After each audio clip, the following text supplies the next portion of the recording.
Hello. Good evening. We're learning Sporomyces, continuation of the story of the master of prayer. So without further ado, let's bring up the text and continue with our story.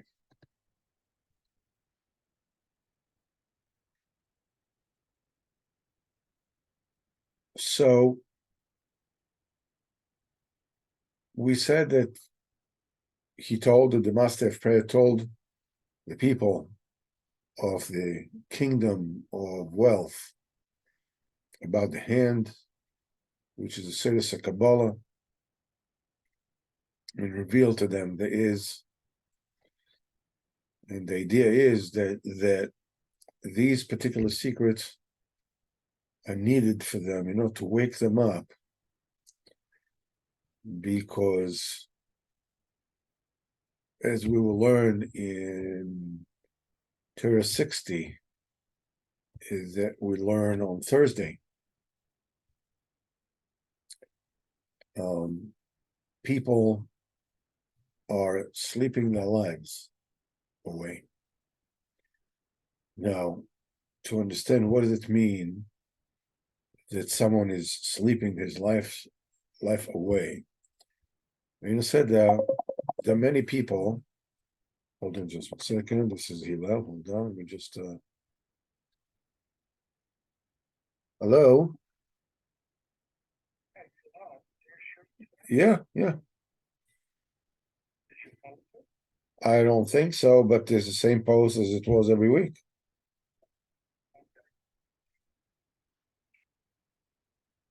All right.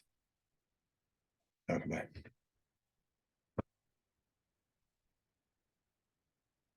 All right. I see that I did not. I didn't put it on. I thought I paused the recording. Just paused the share. Anyhow, so Rabbeinu says that there are people, and many of them fine kosher people, that spend their lives asleep. That people look at them as if they are awake, they learn the serve HaKadosh Baruch Hu, but in truth, they're actually sleeping. They're asleep. What does it mean that they're asleep?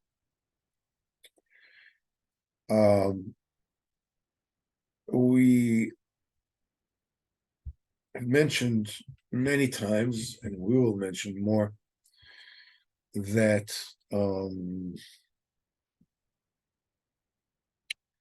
there's a concept that prayers and mitzvahs go up.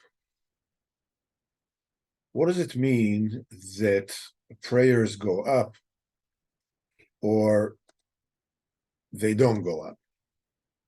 What does it mean that prayers do not go up? Obviously, HaKadosh Baruch Hu hears each and every one of us, wherever we are. We don't have to be close or far to him. So what does it mean that the prayer goes up? Because Baruch Hu hears all the prayers, b'vadai, and all the mitzvahs are being taken into account. But the thing is that the prayers and the mitzvahs and the Torah that we learn are acting simultaneously on us, each and every one of us personally, and on all the spiritual realms. when tefillah is the way it's supposed to be, and the learning is the way it's supposed to be, it is affecting all the higher realms at the same time, not just you personally, but it's also feeding, nourishing all the oilams, all the universes, as it were. That's the pshat, that a tefillah, a Torah, goes up. Rabbeinu calls in Torah 60, as B'ezras Hashem will see, that when a person is asleep, we're talking about, spirituously, a person is not connected to HaKadosh Baruch Hu. He is not connected to Hashem's presence at all time. That means that he's asleep. When a person is connected to the mitzvahs of Kadosh Baruch Hu, then a person is awake. And in Torah 60, Rabbeinu gets into the various things that cause a person not to be awake, a person, to be. So, the Baal Tefillah is telling them Soidus HaTorah, and he's telling them Sipurei Maisis Mishanim Kadmonius. He's telling them stories from ancient days. These are stories, of Kabbalah, which is beyond Atik Yomin. And the idea is to awaken them even a little bit, so they will have a certain kind of awakening from below, which is necessary before a person can be waken up in a real way. Once a person wakes up of his own, even a little bit, then it's possible to keep him awake. If you don't keep him awake, if you don't keep on feeding him, spiritually, he'll fall back asleep. It happens to each of us. That we're awake and then we sleep, and then we're awake and then we sleep, and you know how it goes and stuff. But the idea is to wake up and to keep on going. You need to wake up on your own, and Mishamayim, they keep on feeding you. Baal Tefillah is telling them stories Mishanim Kadmonius because he started talking to them, and the smallest of the people started saying, okay, but what do you want me to do? I'm just one against many, which means that there is a ratzon, there is an independent will of each of them on his own. So let's just get back to the text and get to this week's portion. So he tells them about the hand and everything. And he says, and I know with this hand, I know what happened, what happened, what is happening, and what will happen. And I see that the help that you're trying to seek from that country of wealth, you're not going to be saving them, because anybody who will put their faith on them will be defeated. So if you'll do it, you'll be defeated as well. It says this thing was a big revelation for them before they recognized that they were word of truth, because this is known that upon the map, all things are depicted. They also understood that his words were true because one can see that one can gather and connect two lines on the hand, making a letter from them, and therefore they understood that this could not be fabricated from his heart, and it was a big revelation for them. We are all, anybody who is about tshuva, whether he's new to Breslev or he's new to Yiddishkeit altogether, knows the awe that strikes a person when one discovers the grandeur of Judaism. People on the outside, the way we were, are impressed by things, that have nothing to do with a person's real value. It's either, what people can create to entertain and to fascinate and basically make time go by, make the whiling away the time more pleasurable. This is all, it all boils down to. I mean, the greatest work of art is something that you can take a look at and feel touched by the beyond and gaze at it, for hours, and it keeps on emanating, but it doesn't give you anything. You enjoy it right then and there, and you go, wow, it stirs you. But so what did you do? It's basically like the greatest work by Michelangelo is like putting makeup on a mummy. I mean, it doesn't do anything.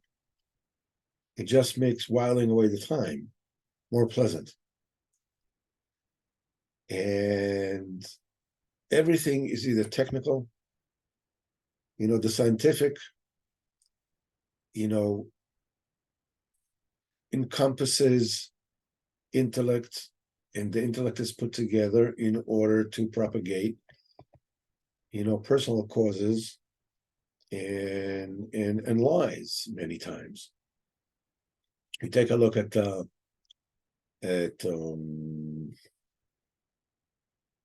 archaeology. Forget about the fact that whether what they're saying is true or not, because they keep on changing as they go along. But the point is that they have agendas, which they propagate, and they are seeking to promote. Secular Israelis for decades.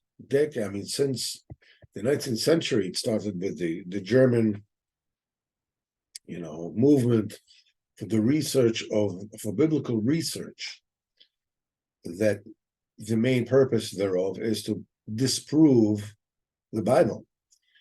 They had various theories. They had the theory that the kingdom of Judea never existed. That and then they kept on saying, obviously anything that came in before, from the days of Yeshua. The thing is, because they had vested interest in proving that this didn't exist, and therefore we are where it's at.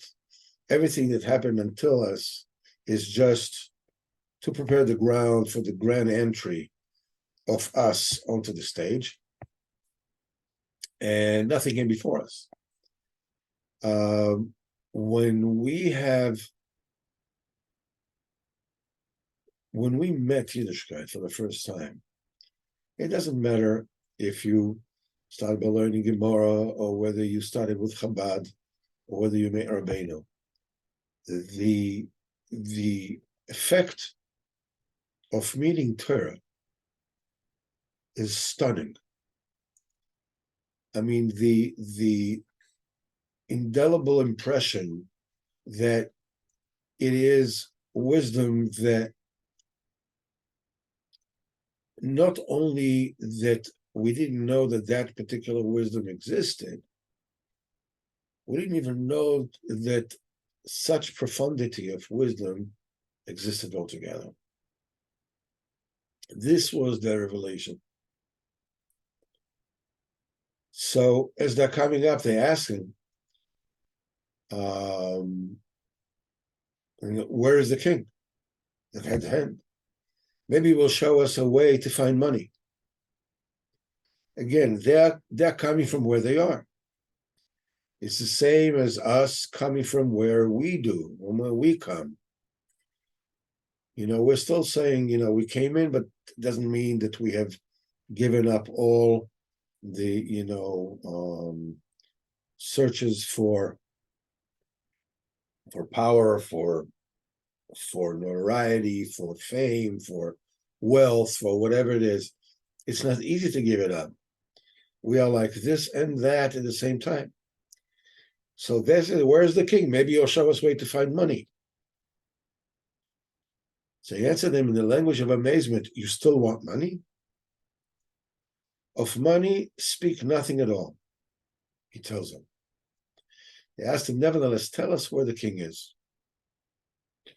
In other words, behind their obtuse insistence on their vices, and it's the same thing that works for us. They want to say, nevertheless, tell us where the king is. And he answered them, I also do not know where he is.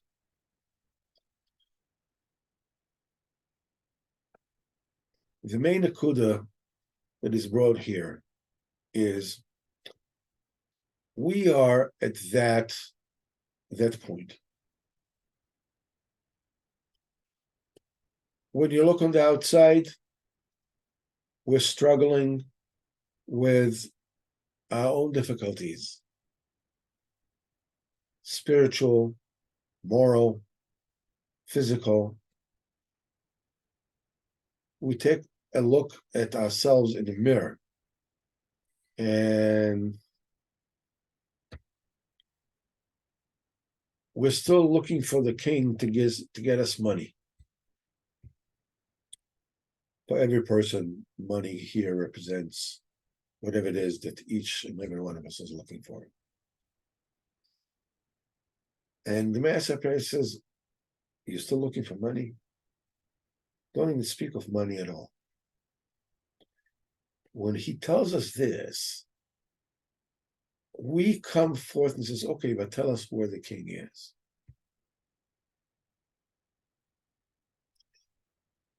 On the surface, that which he tells them, don't speak about money at all, still want money, sounds like a rebuke, sounds like a put down.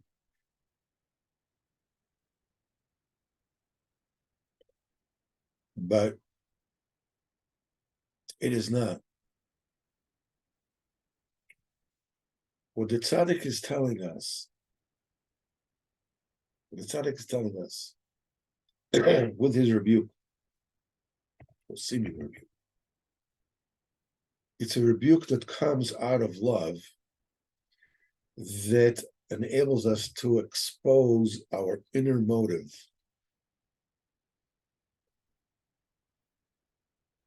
Which is, where's the king?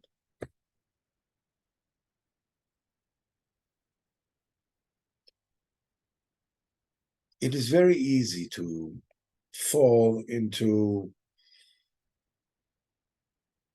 despair. Right?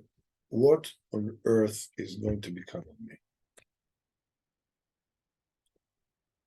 I keep on keeping on faltering, failing, looking at myself as so short from what it is that I need to be and where it is that I need to be, and so forth and so on.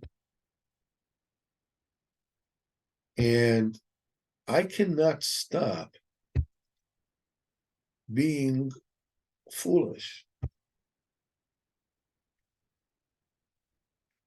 A person can be looking for validation. Different people get validation in different ways. So a person can find himself boasting to other people to feel the thrill of people saying like, wow, you are, wow, wow, wow. You're blowing my mind. You're unbelievable. And you go, no, no, no, forget about it. Person may find himself imagining, having immoral thoughts. Not because that person wants, seeking a various chas v'chalil, but just you're like, a person may feel so broken by himself that he wants to validate himself. If only this and this would have happened, let's say it would have happened, and whatever it is, and it would make me feel so wonderful and desirable and beautiful. And then we take a look at it, we stop and says like, what? What on earth is going? I'm looking for money, whatever that money is. I'm still greedy for these things. How low can I be?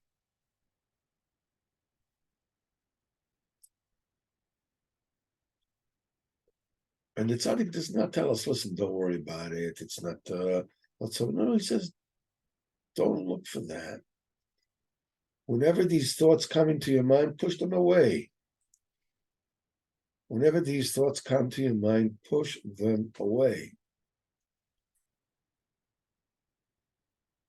But you should know that behind those thoughts, the fact that you have these thoughts, these diburim, you find yourself falling in the pitfalls that you used to, long ago, and suddenly it all comes up again.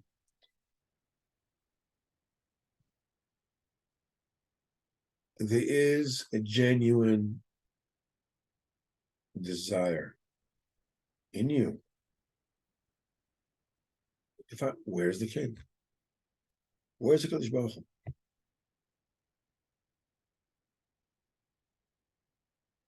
So the trick here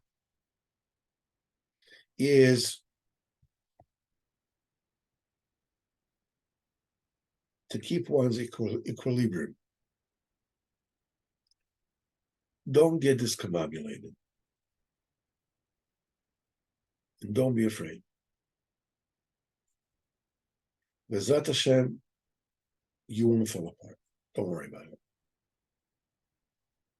If you won't get rattled, you won't fall apart. Even if you get rattled, you won't fall apart. Just hold on.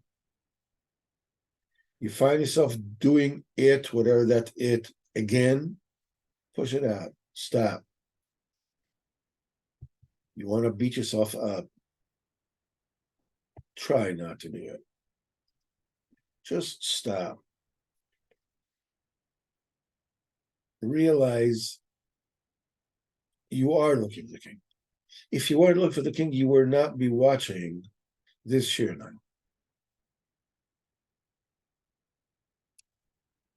And you have absolutely no idea the value of stopping a thought that goes astray.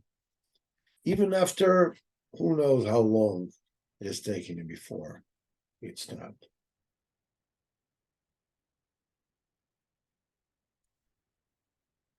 It's all with the koyach of the Baal Tefillah, the master of prayer, Rabbeinu HaKadosh. I think that tonight is the Hilul of the Baba Sali, I'm not sure. But whatever it is, Schusat Agin Aleinu, tonight, B'ezrat Hashem, and all daven with his schus, tomorrow, whenever, I'm not sure when the Yahrzeit is. We are friends that gather together to speak of the tzaddik, to hold on to him, so we can serve a Kodesh Baruch Hu with every movement we make and every breath we take, for as long as we are in this world. We're doing it. We're doing it.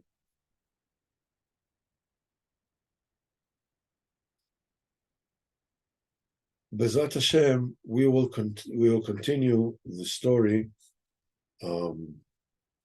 about where the king is and what happened next week. Tomorrow, Bezat Hashem, we'll meet same time, same place. Learn Likutei Moharan Torah 29. Bezat Hashem, Bli Neder.